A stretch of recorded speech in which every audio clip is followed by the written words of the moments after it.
সমস্ত ওলামায়ে হাজরাতদের একই ফতোয়া, সরাসরি যেটা দেখা যাবে ভিডিওতেও দেখা যাবে, সরাসরি যা দেখা যাচ্ছে না ভিডিওতেও দেখা যাবে না। আমাকে সরাসরি আপনার বোন, আপনার মা, আপনার আত্মীয় কোনো মেয়ে দেখতে পারবে? ভিডিওতেও দেখতে পারবে না।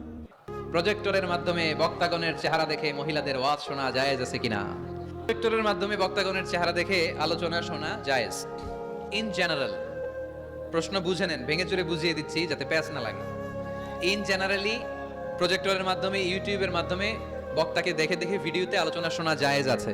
কারণ রাসূলুল্লাহ সাল্লাল্লাহু আলাইহি সাল্লামের সময় মসজিদে নারীরা আসতো, পুরুষরা আসতো, রাসূল সাল্লাল্লাহু আলাইহি সাল্লামকে প্রশ্ন করত, বাজারে নারীরা ব্যবসা বাণিজ্য করত, একে অপরের সাথে কথাবার্তা হতো, এটা জায়েজ। তার মানে পাবলিক প্লেসে নারী পুরুষের জরুরি প্রয়োজনে চাহনি, কথাবার্তা, এটা জায়েজ আছে।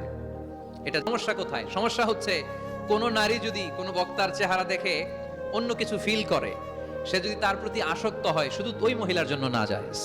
ওই মহিলা ভিডিও দেখতে পারবে না, ওই মহিলা অডিও শুনবে, ওই বক্তা